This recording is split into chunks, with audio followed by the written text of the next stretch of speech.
Wayne Larrivee, the voice of the Green Bay Packers, joins me now. And Wayne, you heard Davante Adams declare himself as the best wide receiver in the NFL. You're somebody that's been around this team for over 20 years. Is he the best Packers wide receiver that you've seen? Oh, yeah, no question about it, Stephen. He's far and away the best. And the Packers have had some great receivers in my time with the team. I mean, from Donald Driver, Greg Jennings was a great receiver, certainly Jordy Nelson or Randall Cobb.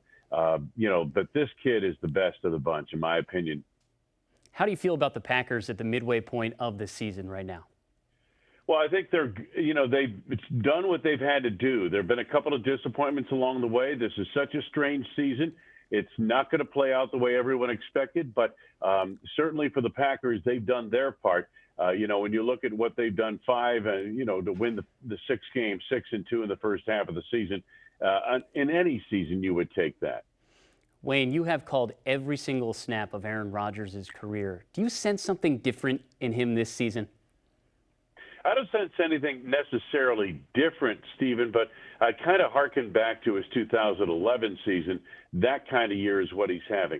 But the difference with Aaron Rodgers that I see as we go into this season is that he's now like the greatest of the great quarterbacks, making players around him better than they could ever be without him. And that's a quality Brett Favre had. That's a quality Joe Montana had. The greats of the greats have that quality, and we're seeing that with Aaron Rodgers, especially this season. And, of course, he won MVP in that 2011 season. How do you feel like this Packers team stacks up against the rest of the NFC right now?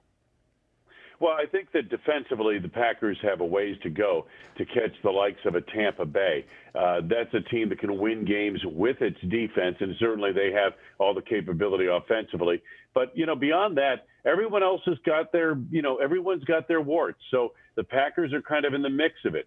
We're a long way from determining who's going to win the Super Bowl or even get there. So let's see how this thing plays out. But I think the Packers have room to grow on defense, and I believe they have the players and the coaching to grow in that regard. And maybe by December, maybe by the end of December, they're good enough defensively to go along with their offense and make a run at the Super Bowl. Wayne, everything looks different in 2020. For you calling games this season, what type of obstacle has it been for you, and how has it looked different for you? Well, we just don't get a chance to visit with players in the locker room, and I think the beat writers feel that more than I do. But I also would go into the locker room every week, and you'd be able to sit down and visit with players and get a feel for where they're coming into the game. Now, for us in a broadcasting standpoint, when the Packers are on the road, we're calling the game off monitors at Lambeau Field in the hallway outside the press box. So it's a challenge in that regard because television doesn't show you all you need to see to call it on radio. And then we have the all 25 feed, all 22 feed right next to it, the television feed. And sometimes that gives you a better perspective. At least you see the game the way you would from the press box.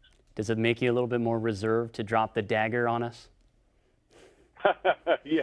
Well, no, that's a field type of thing. I can do that off a TV monitor.